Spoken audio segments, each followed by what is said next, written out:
30 seconds.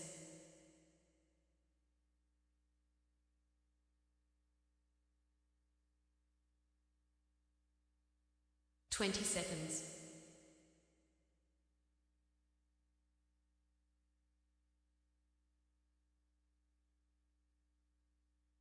10 seconds.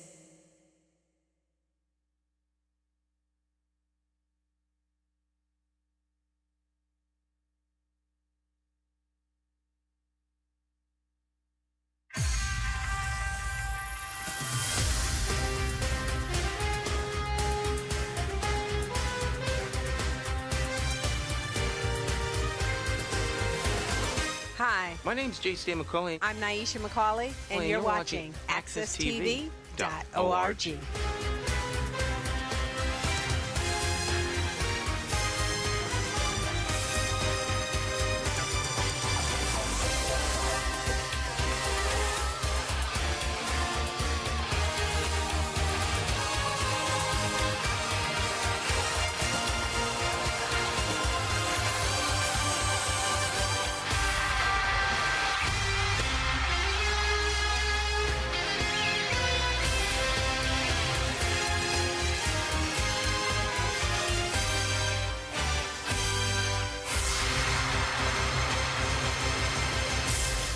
Good morning again. This is Jonathan Small, host and producer of Face to Face. Face to Face is one of two different programs that I have the pleasure of hosting and producing live every single week at AccessTV.org studio.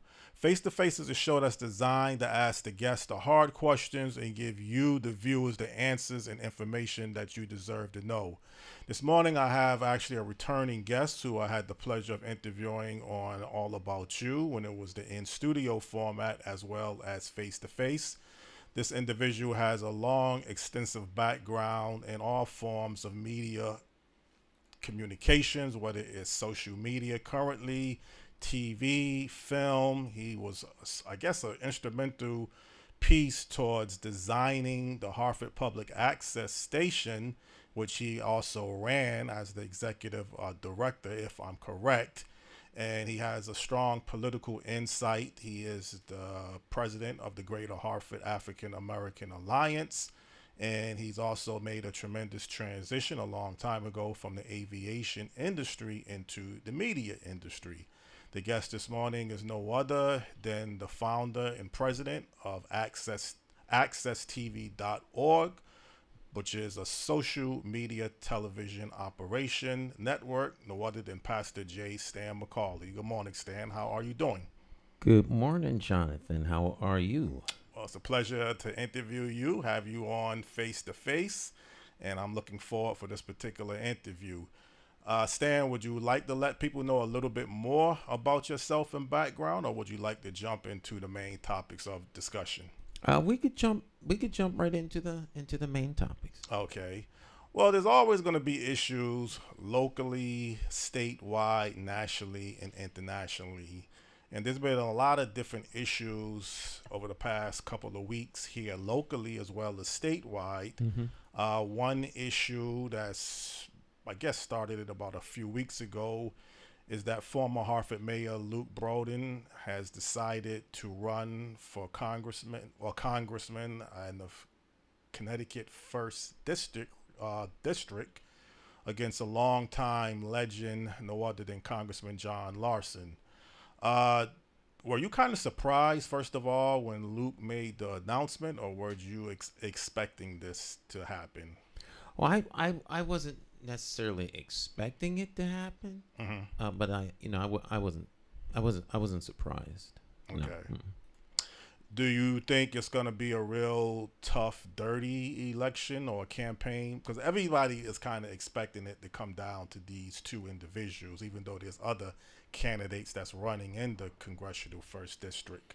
I know it's early in the election process towards even campaigning, but I guess if the election was today, would it be a toss-up, or would it be a landslide, or is it hard to predict? I think if the election was today, it would be a landslide win for John Larson. Right. He's the incumbent, and there hasn't been really enough time for the race to get underway. And so, most people are connected to the news, whether it's television or paper, print, or radio. So a lot of people are aware, but I would venture to say that it's not even on the radar of most people. Mm-hmm. But I guess obviously as we get closer, and when you say closer, you're talking about really next year, November 2026. So that's a lot of time in one sense, but then time could go by very rapidly if you don't know what you're doing and you're not careful, you're not taking the election serious. So that's going to be a real important election. Sometimes people look at it on the national level as well, keeping one particular party in power in the House of Representatives.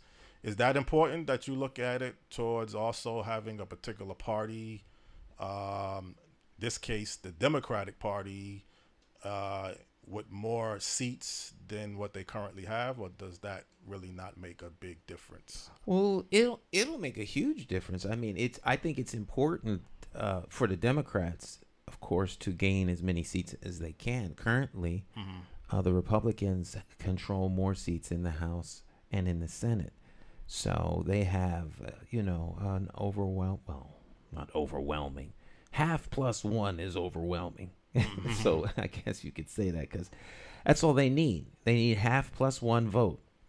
And right now, the Republicans control both the House and the Senate. So if the Dems don't pick up seats in the House or the Senate, that means then that the current administration will be able to continue its course, for the most part, unchecked by, quote unquote, the loyal opposition of the Democrat Party. Well, obviously, we'll keep an eye on that. Again, that's going to be a major race here locally in the 1st District in Connecticut, but also nationally, people are going to keep an eye on that as well. There's been other issues locally. I guess State Senator Douglas McCauley, who represents Windsor, Connecticut, Bloomfield, Connecticut, and part of Hartford, Connecticut, has been subpoenaed towards a federal investigation. And it seems like to me there's been some mishandling of funds coming from the state and federal side, at least he's being accused of. He hasn't been found guilty. He hasn't been arrested. He is saying that he is basically innocent. But sometimes it's still not good to have yourself being subpoenaed on a federal side on top of that. Do you think he is justified to say he is technically innocent and that people should believe him? Or do you believe in going by the whole court process and let that run its course? Well, a grand jury is not... they're not a court that determines guilt. The grand jury is looking for evidence. So, there have been some accusations made or some questions made that the government, quote unquote, believes is of significant public interest to the degree that they convene the court convenes a grand jury. And their job is to find evidence or to see if there's enough evidence for probable cause. If there is, then there will be an indictment and I guess a charge, if you will. And then it will be up to the court to determine whether or not, through a trial, to determine whether or not the accused is guilty. Point in fact, Senator McCauley right now is innocent.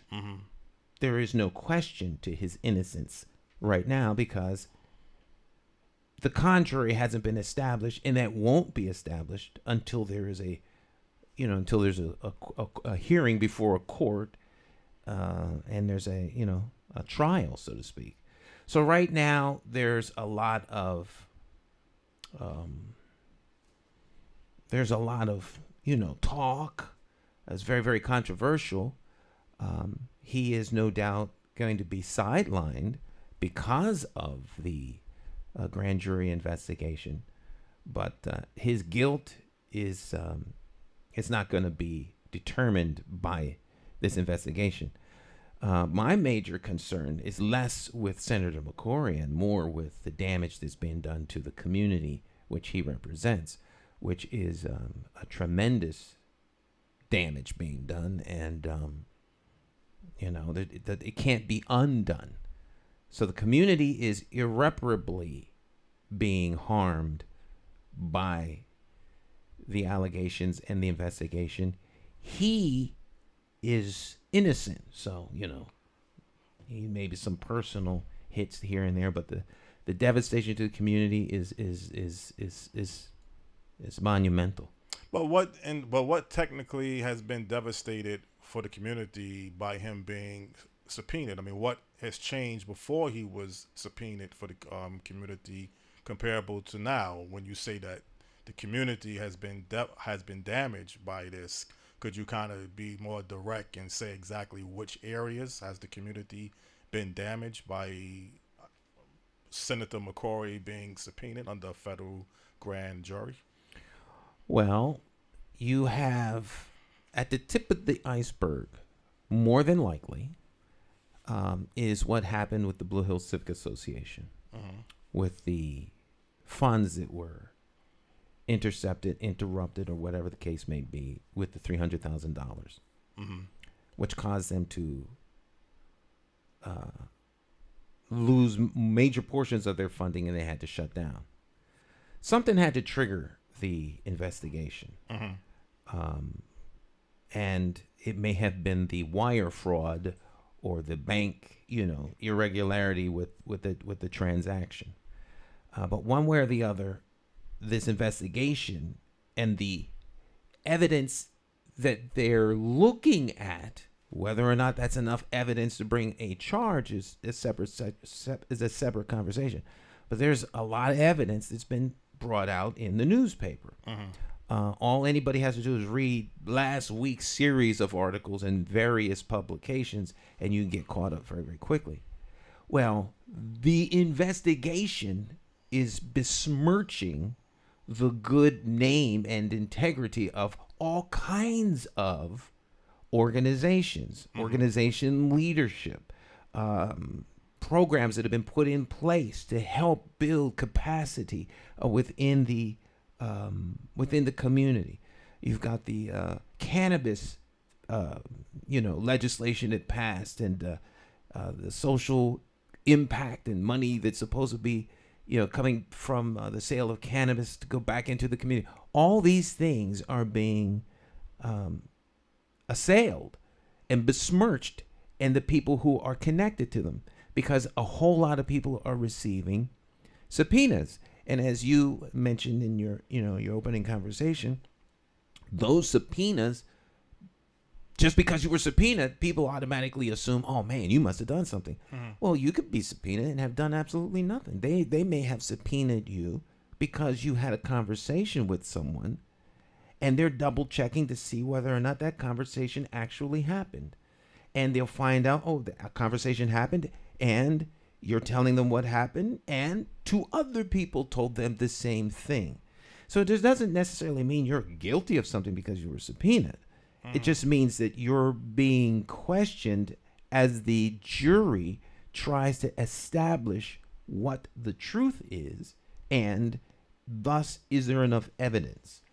But in the meantime, it's like the fire department coming to your house to put out a kitchen fire, and they chop the door down and break through the windows and bust up your cabinets, and it's a small kitchen fire.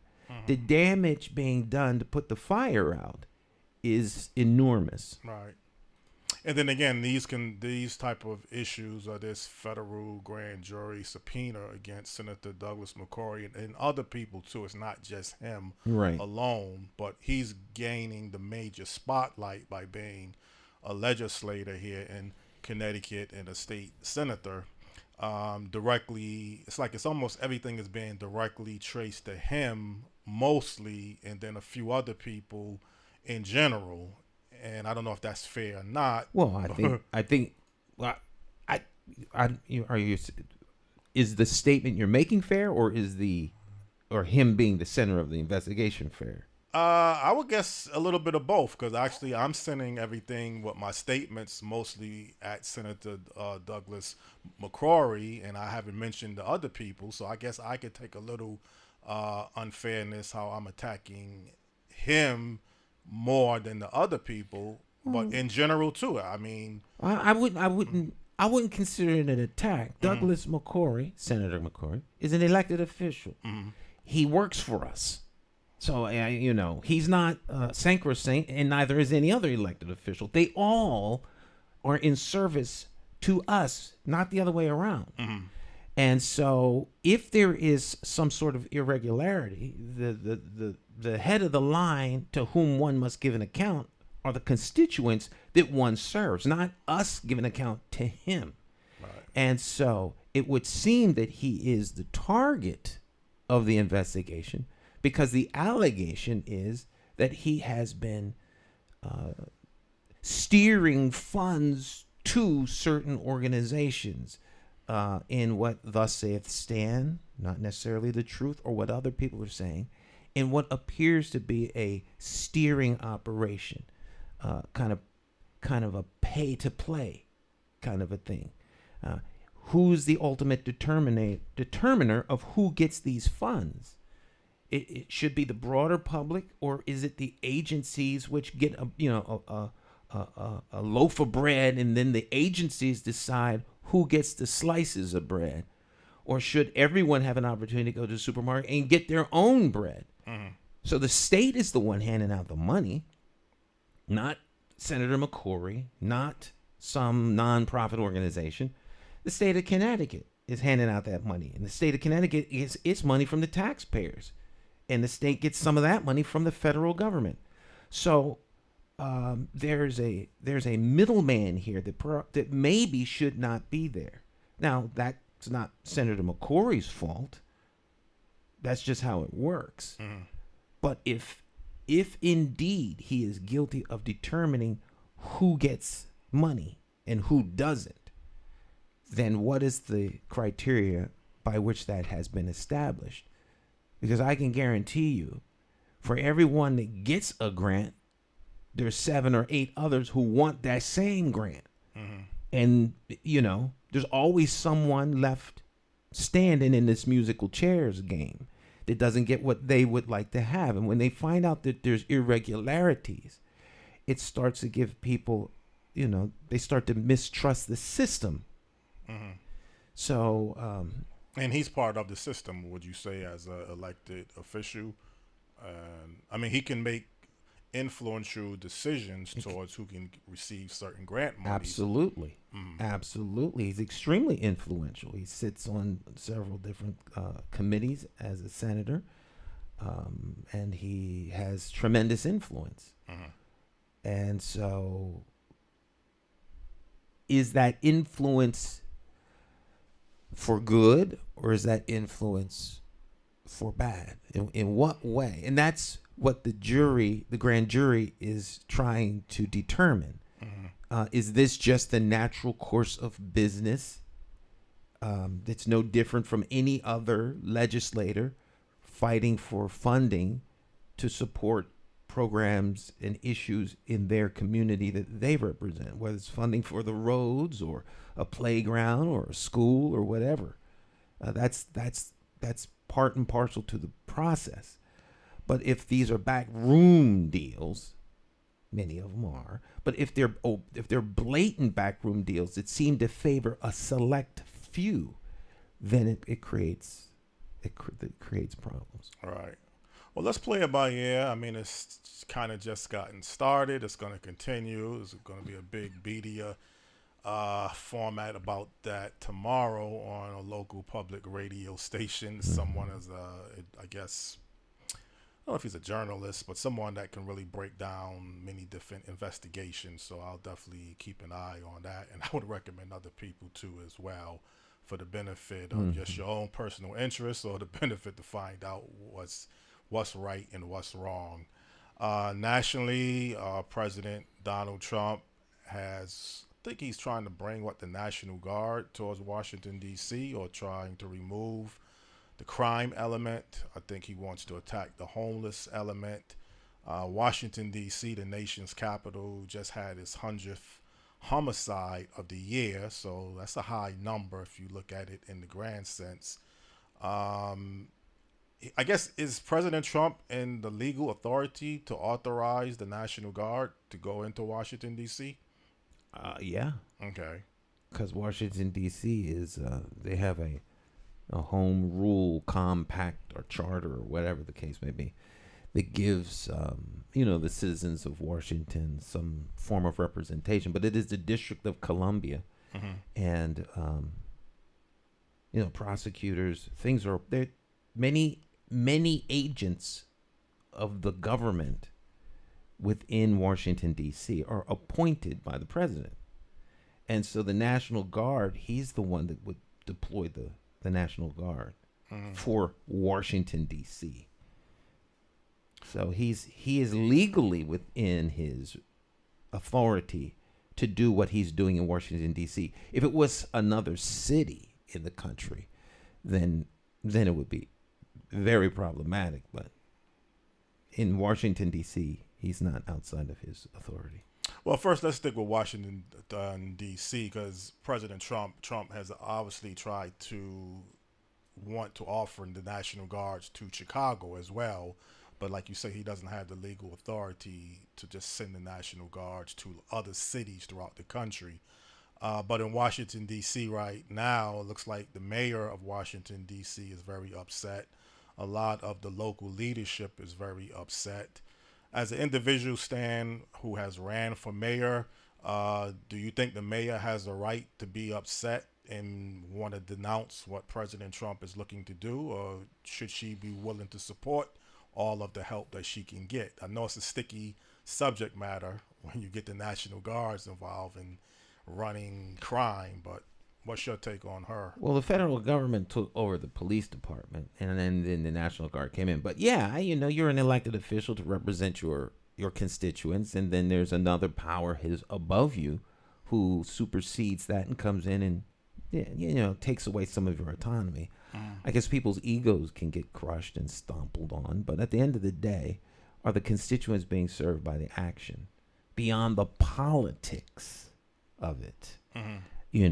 The path to who are we trying to impact? The citizen. Is the citizen being benefited by this? The politicians are always going to clamor that one party or one side is doing this, but that's the political game. But at the end of the day, the people that get lost in the mix is the constituent who they all work for. All of them work for the constituent, the guy or gal on the street. Whatever Washington, D.C. was doing was not working. Right. Period. That's not debatable. It isn't working, and all that you've done isn't working. So now what can we do that's different that might work? Personally, I believe community is defined by its ability to educate itself, police itself, and sustain itself.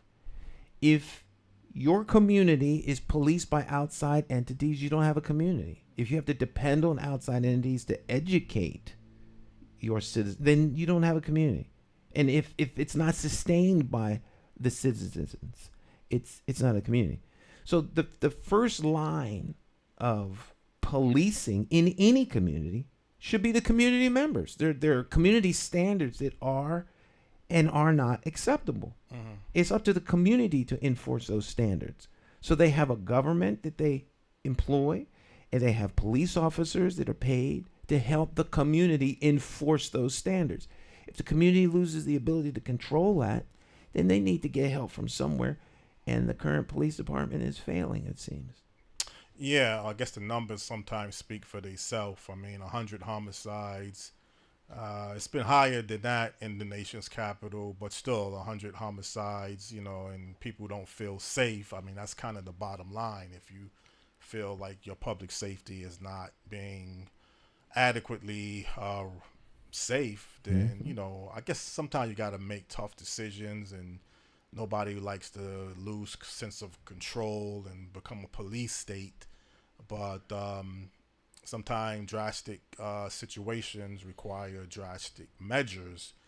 And I think when you get into other issues like the homelessness, that's a national problem throughout the country. And I don't know, to be honest, if anything can be done right now. I mean, I know you could always say affordable housing, low-income housing.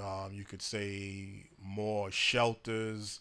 You could say more institutions of mental, psychiatric institutions, people out on the street that can't function.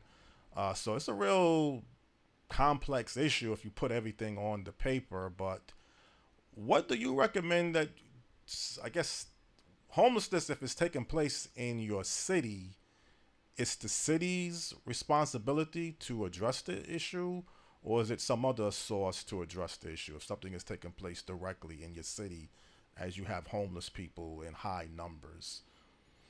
That's a great question. I mean, ultimately, I guess one could say it is the city's responsibility because the homeless individuals are impacting the capacity and the ability of the city. And the city's government is, elected to represent the constituents. Homelessness is a societal problem, and it needs a societal fix. It's not enough to just call up the mayor's office or call up the city council and say, you got to do something about homelessness. Well, what are they supposed to do? Create housing? The government shouldn't be in the housing business, but to some degree they are.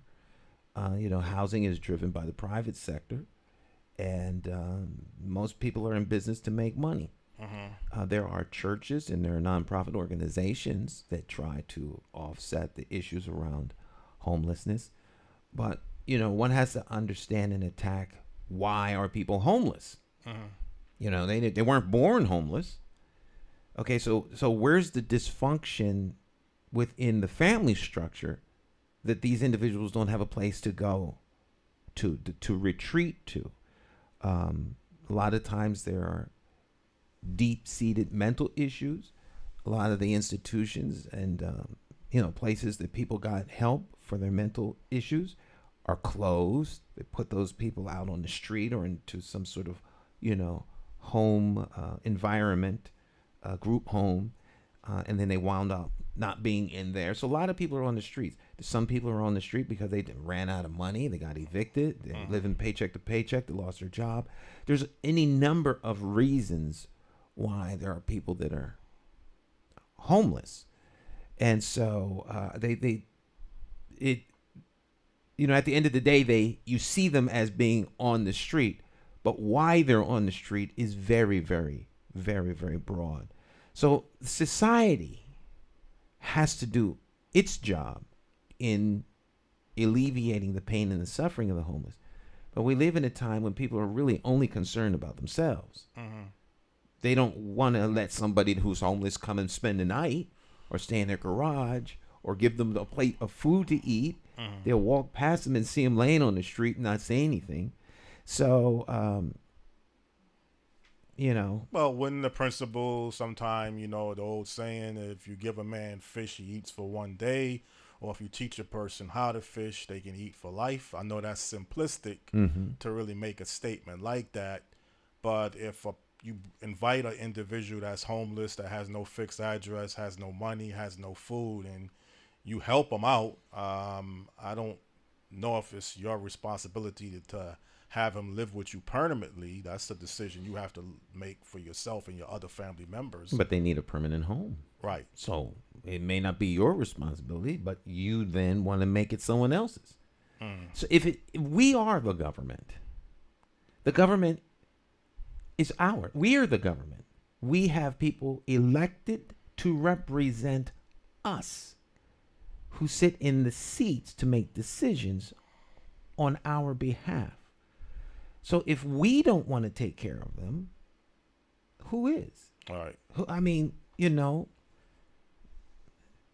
Do you want your taxes to go up so we could build? See, nobody really wants to be the one that has to bear the burden of solving the problem.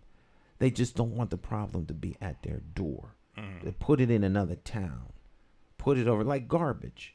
Yeah. You know, it's somewhere, as long as it ain't in my house, in my backyard, on my block, in my city, in my state. So it's our problem as a society, and we have to do what's necessary to fix it if we want these things to go away. But I mean, it's more likely, if not close to 100%, you're going to see the loitering, the panhandling, although panhandling is spreading outside of your inner cities. But mostly when you get into seeing people sleep on streets and bus stops and anywhere, basically. I've even seen people on sidewalks time to time. And you're not going to realistically see that in Blueback Square in West Hartford. You're not going to most likely even see that in nice residential areas here locally in Bloomfield, Connecticut. You're not going to see it in South Windsor. You're going to see it in your inner cities of Hartford. You might see some of it in East Hartford, some areas of that town. There might be some other towns that it could spread, though. That's the thing about it, though. Just because you don't see it today in your town doesn't mean it can't happen. I think it's more unlikely, though, it's going to get out of control in West Hartford and South Windsor than it will be our inner cities here. I think you see it more on the inner cities. Or in the inner cities. There's no wooded area and acres of outland where folk can go and pitch a tent or live in a camper with no power. So don't think for half a second that the rural areas don't suffer from these same kinds of plights. Right. You just don't see them when you're driving down the interstate or some back road, if you're comfortable driving on the back road. So they have just as many problems as we do. It's just that ours are in the open, and the press likes to focus on other people's problems and not the problems, that are near and dear to their heart. So it's easy to see the problems that are, in urban areas. But no, you're not going to see homeless people hanging out in Blueback Square, because the people in Blueback Square in West Hartford won't tolerate it. Well, I don't care where you take your homeless self, but you're not going to do it here. Right. Those are community standards.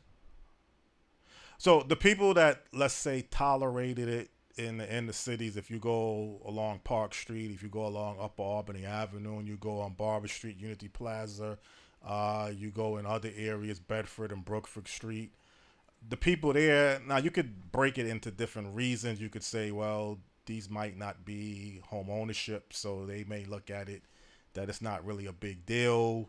It doesn't bother them directly, so hey, as long as it doesn't affect me where they're assaulting me or whatever, I could just walk by it. But the standard of a community, like you mentioned with Blueback Square in West Hartford Center, is different. They just don't want to see that type of image. But I guess you could say, Stan, all neighborhoods and areas of our society should have a sense of high expectations. Many things could derail that over a course of time, and maybe there's no such thing of a fairness. Maybe life is just not fair when push comes to shove.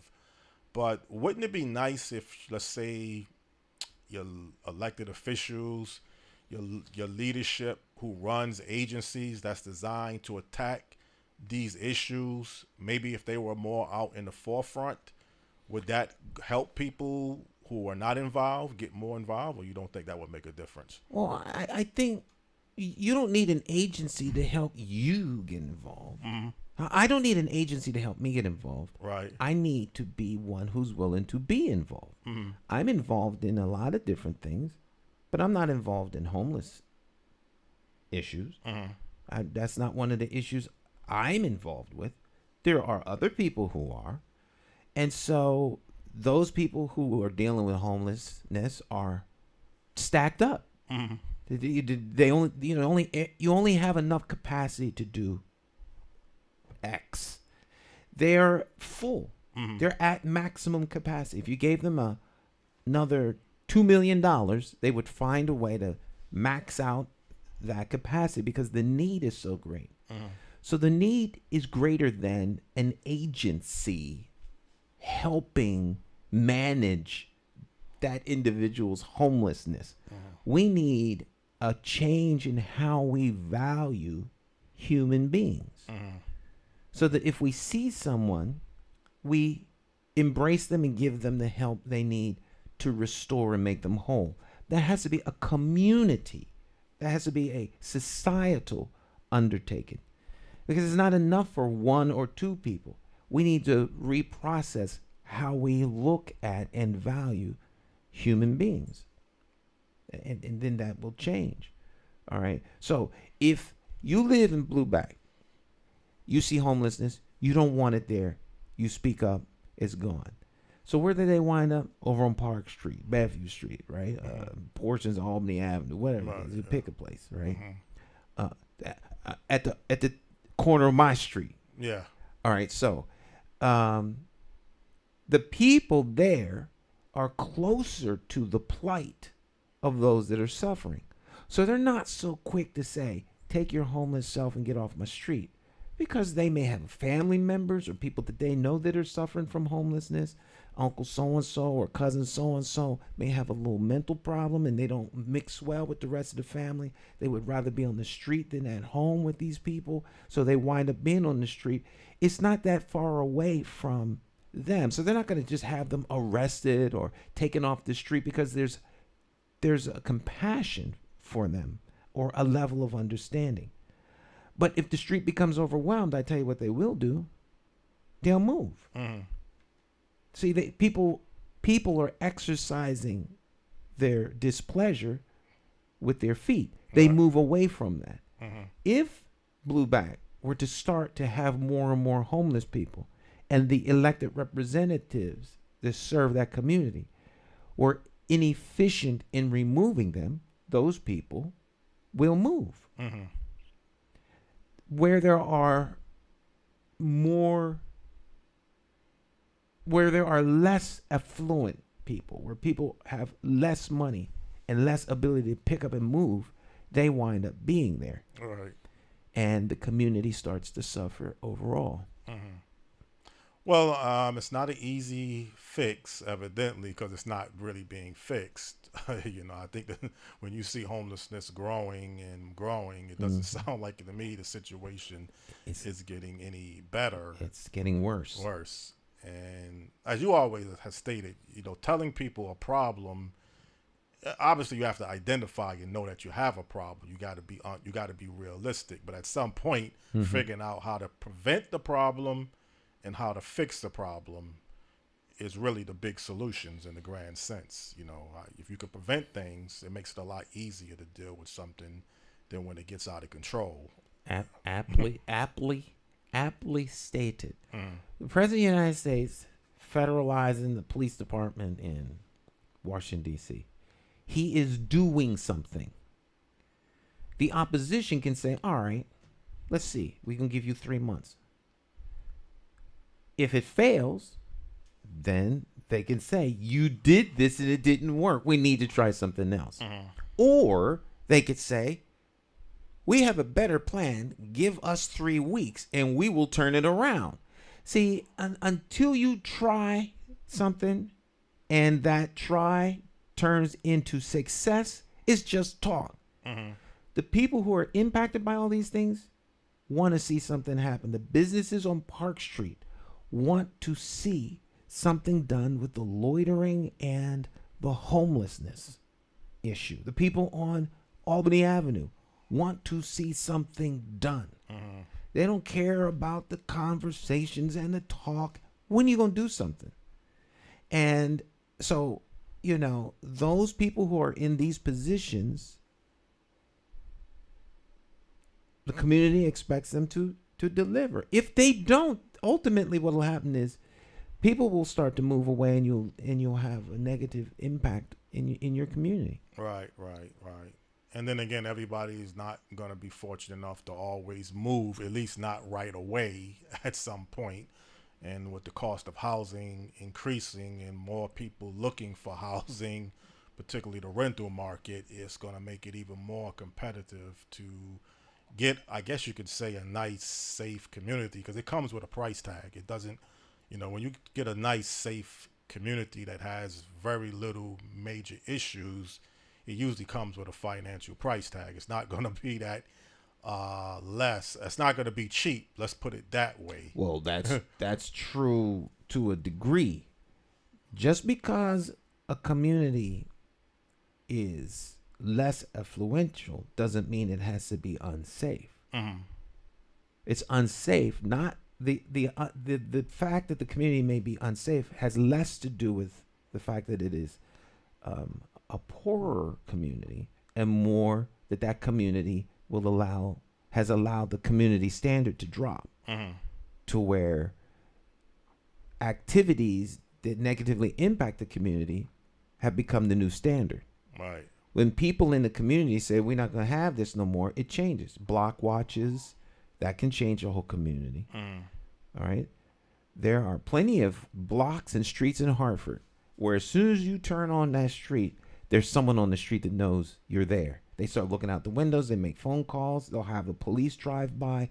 And so there are ways to take back your community, even if it's block by block. Right. But it takes the community to say we're not going to tolerate this anymore. Right.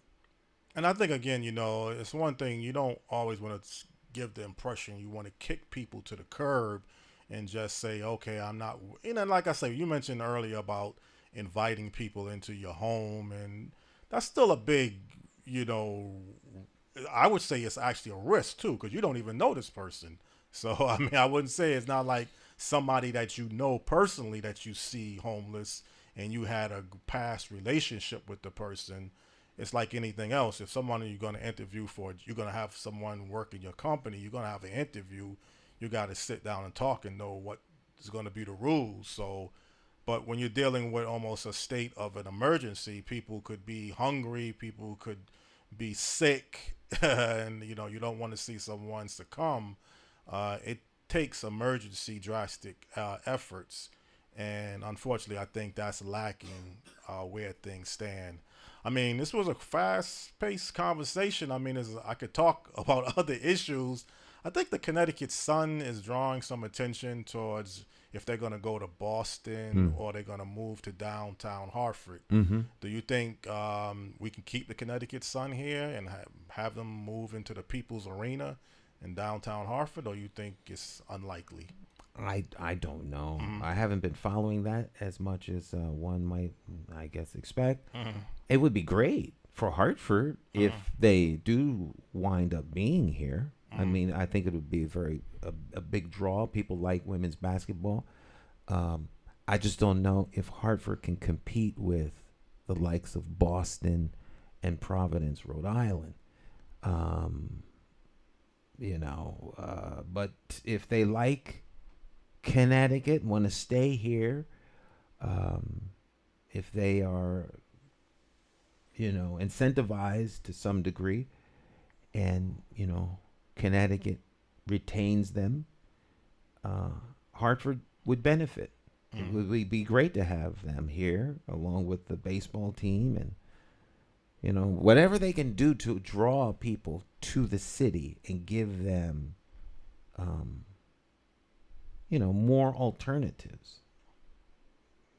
I think it would be great, but I don't know. I don't know if Hartford has what it takes to keep them here yet. But if they decide to come and stay, that'll be another brick in the foundation of making Hartford a place that people want to come to. I believe the arena is being renovated. There's a sense that, that could make the arena, People's Arena, more appealing. The support, I don't know. I guess there's nothing stopping people from coming to downtown Hartford. They were going to the Mohegan Sun Arena. So I think if this is Connecticut's sports team, and hopefully it won't be the same law. Hopefully we won't lose this team like we lost the Hartford Whalers. But obviously let's keep an eye on that. Think positively, think optimistically. but also think at some point a decision is going to have to be made where they're going to continue to play their women's basketball games at permanently, and Yeah. I think that's still undecided. Always like to end a particular program on a good note, somewhat of a upbeat note, somewhat of a positive note. As I ask every single guest, as we're running out of time, if there's any last things that you would like for people to know about what you're doing, Stan, or what you're planning to do, or what you are advocating for, feel free to express yourself. Well, I'm a big fan of your show, Jonathan. I've seen every single episode you've ever produced, and keep up the good work. Um, I You mentioned that I was the president of the Greater Hartford African American Alliance. We're going to be having a series, well, actually two forums. One's going to be an information forum about the Board of Education and what it does, and the other is going to be a candidates forum for the people that are running for Board of Education for the city of Hartford, for Harvard Public Schools. And so those are scheduled, and they will be coming up in October. And so I really want to encourage people to keep an ear and an eye out for that. And they will be televised, and both of them are going to be at the downtown main branch of the Harvard Public Library. So those will be those are the things that I'm kind of most looking forward to. And thank you for having me on your program. Well, obviously, thank you, too, for being the owner of AccessTV.org network, because I couldn't have done it without you. Obviously, you provided a good service, and also making the transition from the in-studio operation, how it used to be, towards the via Zoom operation, how it is currently. So I definitely appreciate your work. And Aisha McCauley as well, towards your collaboration or what y'all have done over many years and even decades towards providing a voice to the community and to the people that are looking for a voice. And I definitely appreciate that. And keep up the good work on your part as well. Currently, I am trying to put together a show for next week. I'm going to push real hard to do it all about you, but if it's not able to, I'll come back with a face-to-face. But as I say every single week, the people out there, have a very blessed day and keep the faith. Thank you.